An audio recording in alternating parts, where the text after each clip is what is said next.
साहब जी, मेरे सभी भाइयों बहनों बेटा बेटी माता पिता को भक्तमती की सत साहेब जी। तो आज हम सुनेंगे संत रामपाल जी अमृतवाणी में अमृत सत्संग। जब भी हमारे पास टाइम हो हमने गुरु परमात्मा जी के सत्संग सुनते रहना। चलते फिरते उठते बैठते गुरु जी के सत्संग जरूर सुनने हैं। हमने अपने मंत्र जाप करते करते साथ में गुरु परमात्मा जी के सत्संग भी सुनने हैं। तब भी हमें इस धरती पर भी लाभ मिलेंगे और मोक्ष भी मिलेगा। तो सुनते हैं सभी भाई बहन बेटा बेटी माता पिता मिलजुल करके सत्संग संत रामपाल जी महाराज की सत साहेब जी। संभाल देंगे जो बड़ा सक्सेस होगा आपके लिए इस सत्संग में। जैसे ये प्राणी जितने भी थे परमात्मा पाने की तरफ में प्रेरणा पाकर के परमात्मा की महिमा सुनाने वाले तो बहुत संत मिल जाते हैं, लेकिन सच्चा मार्गदर्शक न मिलने से वो प्रयत्न भी व्यर्थ जाता है। गोपी चंद राजा थे, भर्तरी राजा थे, प्रेरणा पाकर के घर त्याग दिया, गोरखनाथ के फंस गए, आकाश से गिरे खजूर में टिक गए।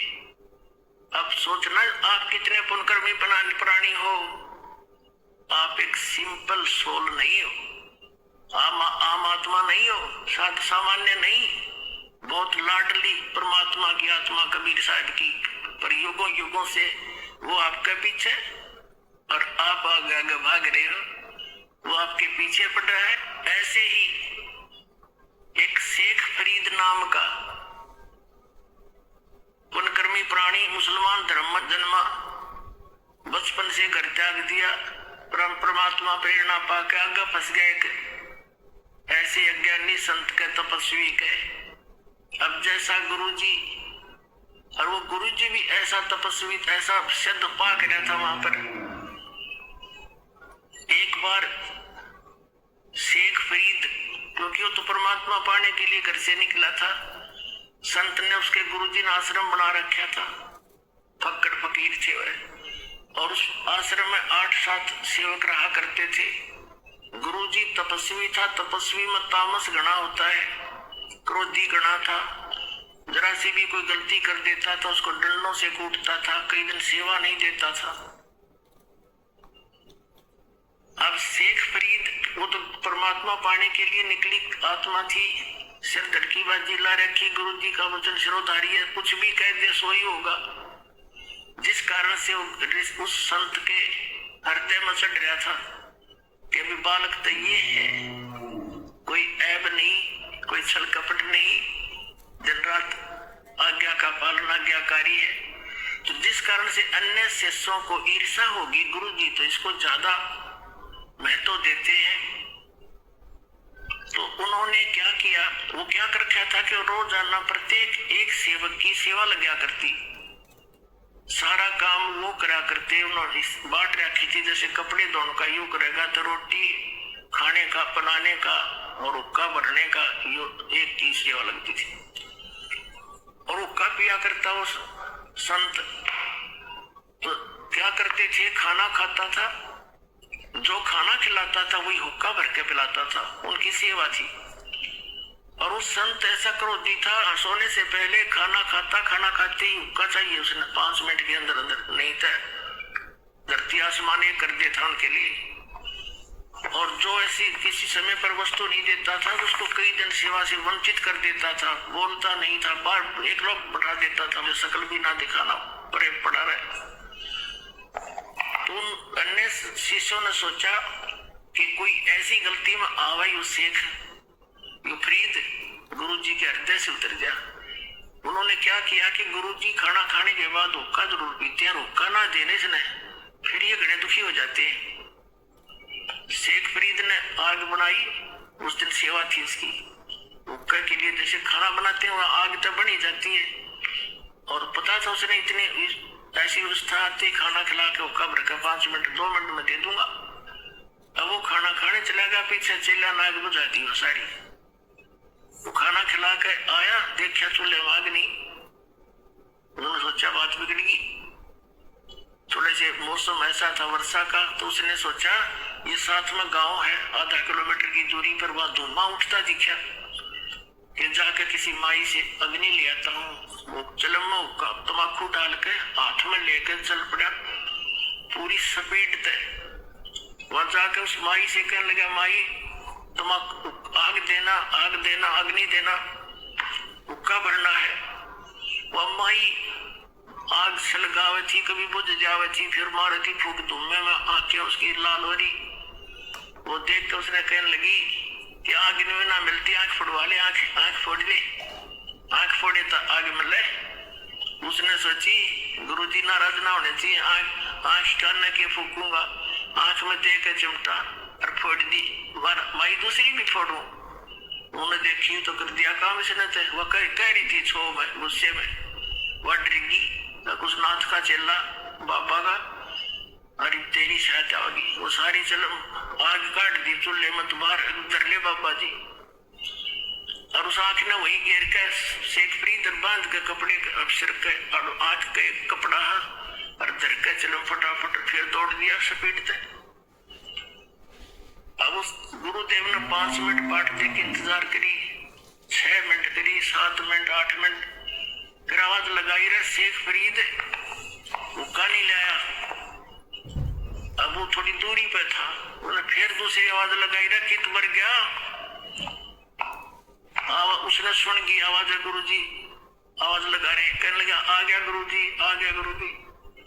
कहने लगा आ गया कि देर कर दी गुरुजी, ऐसे ऐसे आग बुझ गई थी, इस गांव से जाके लाया हूँ। अच्छा रख दे। वो तो काफी लागे, कहने लगा आंख करके लागे, अगली ऐसे जल्दी में होता ना, ऐसे ऐसे हो गया बस, कोई खास बात नहीं। अब गुरुजी तो पी के हो गया, माई ने सोची है तो बात बिगड़ गई। अरे गुरुजी इसका पता लगेगा तो पता नहीं कि शराब दे दे। वह लेके वह आंख धड़के ढक्कन पे और ले आई। महाराज जी आगे रोने लगी, महाराज जी माफ कर दो, मेरी गलती होगी, नहीं होगी। अब वो संत सोचा क्या होगी माई, आपका चेला गया था कि नहीं लेने, और मैं धुएं में दुखी हो रही थी। मैंने गुस्से में आकर यूं कहने लगा, माई आग दे दे। मैंने कहा आग, मेरे से गुस्से में बात निकल गई, स्वाभाविक आग वैसे नहीं मिलती, आंख फुटवानी पड़े। इसने जब चिमटा देकर आंख काट दी, मैंने बोला माई दूसरी भी काट दो, निकालो। पर महाराज जी मेरे गलती होगी, माफ कर दो। मैं माफी मांगने आई। अब गुरु ने कहा कि शेख फरीद इधर बुलाया, कहा जी जो कपड़ा क्यों बांध रखे है, अजीब पेशाब की दया है, खोल इस कपड़े में। कपड़ा खोल लाता, आंख नो पाई इसकी, लेकिन थोड़ी छोटी होगी।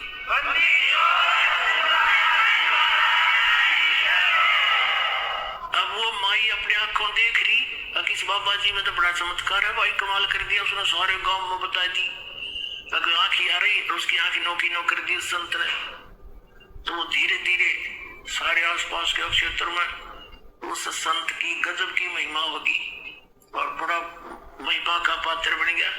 अपने आत्माओं, परमात्मा कहते हैं शब्द महल में सिद्ध 24, हंस बिछोड़े विश्व बीसा, एक सिद्धि जल पैर डलाई, एक सिद्धि आकाश से उड़ जाई, एक सिद्धि कुछ खावन पीवे, एक सिद्धि जो भोग मौज जीवे, एक सिद्धि तन हंस निहारा, एक सिद्धि तन कष्ट जारा। ये सिद्धियां हैं कुछ, और ये किसी विशेष साधना तपस्या से एकाधी सिद्धि मिल जाती है, और वो परमात्मा की ही होती है, उसी से हम भिखारी बनकर यही प्राप्त कर लेते हैं। एक सिद्धि होती है जो कष्ट का,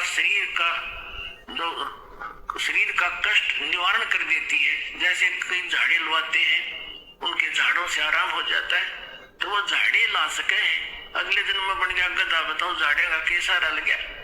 तो कहने का भाव ये है कि इतना सिद्धि युक्त संत और उसका चेला शेख फरीद तो निश्चिंत हुआ बैठा था। शेख फरीद तक जो गुरु जी कहे फाइनल है, यदि इतने सिद्ध पुरुष है, मेरी आंख भी ठीक कर दी। गुरु जी की मृत्यु होगी, वहां चेलों की खेचातानी होगी, शेख फरीद आश्रम छोड़कर, और जैसा गुरु जी ने बताया था तपस्या करने से भगवान प्राप्ति होगी। पहले तो वैसे तपस्या करी, फिर सोचा वे भगवान पाना है, निकले इसीलिए एक कुएं, क्योंकि बाहर बैठने से कौवे कावे मच्छर वच्छर गणे तंग करा करते। उसने क्या किया, एक कुआं था वृक्ष के नीचे, और उस टहनी के बांध के रस्सा कुएं में उल्टा लटक गया, पैर बांध गया, और सारा उसके रहे अंदर रहे, बाहर आके थोड़ा सा आहार करे, फिर वापस उसमें चला जा। ऐसे 12 वर्ष तक उल्टा कुएं में लटक कर तपस्या की। वो जो बाहर आकर बैठा, काफी देर सुस्ता रहा, सुस्ताने के लिए बैठ गया, एक लकड़ के कड़ ला के कमर लगा के, कौविया ने सोची आदमी मर गया। वह कौवे आगे, उन्हें देखा आसपास उसका सारा अस्थि पिंजर हो रहा, खाया न पिया कुछ। कहते 12 वर्ष में 1.25 मन अन्न, यानी 50 किलो अन्न खाया था 12 वर्ष में। हिसाब ला के देखो कै ग्राम रोज का हो गया। तो कहीं उन्हें मांस दिखाई नहीं दिया, उन्हें सोची आंख निकाल लो, माथे पे बैठ गया आके। तब शेख फरीद ने हाथ जोड़ कर कहा, भाई कौवे, मेरी आंख छोड़ दो, मेरा शरीर पे कितना मांस छोड़ लो, तुम अपनी भूख बैठा लो, मेरी आंख ना फोड़ियो, हो सकता मुझे भगवान का दर्शन हो जाए, उसकी आस में बैठा हूं मैं।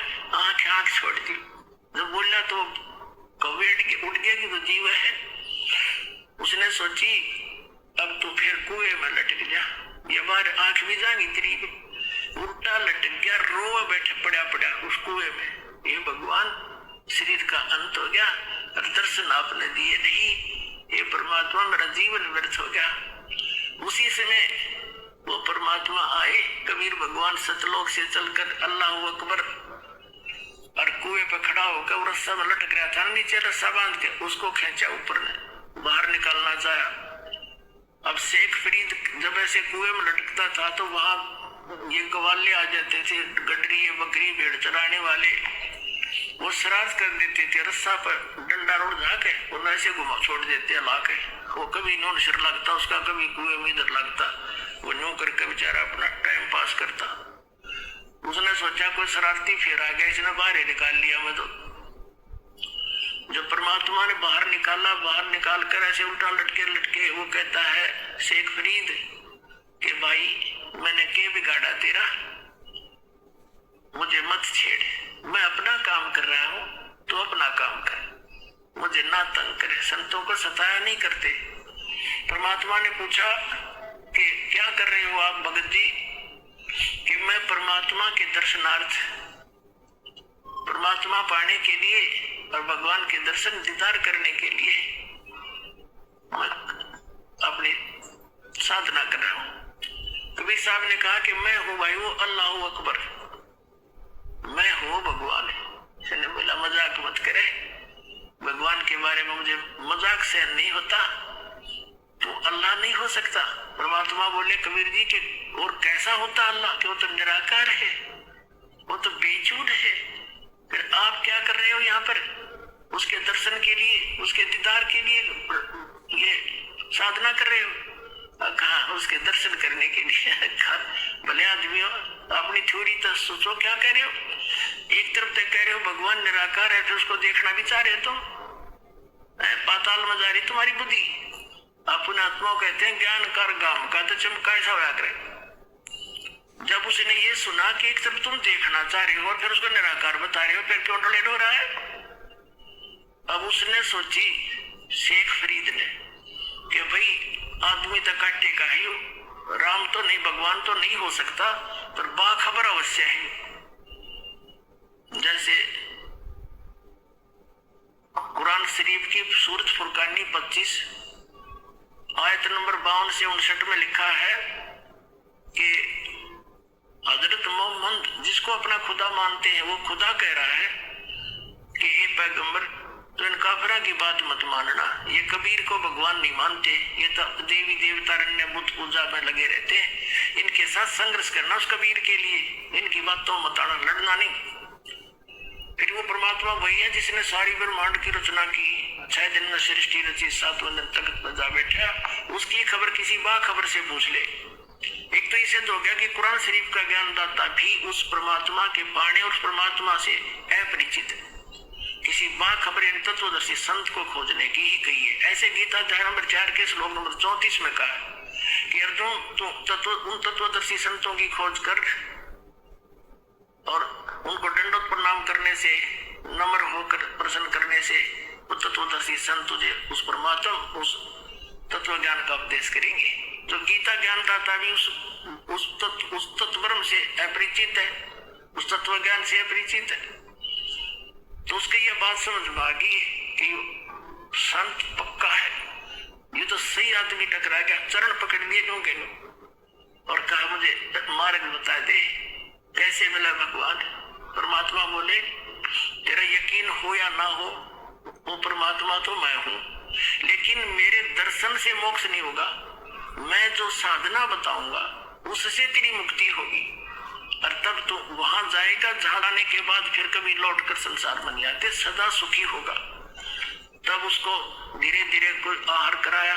फिर परमात्मा ने कहा भूखा मरे भगवान नहीं मिलता, इस शरीर से क्यों दुश्मनी कर रखी है तुमने, गलत साधना गलत संत टकरा के।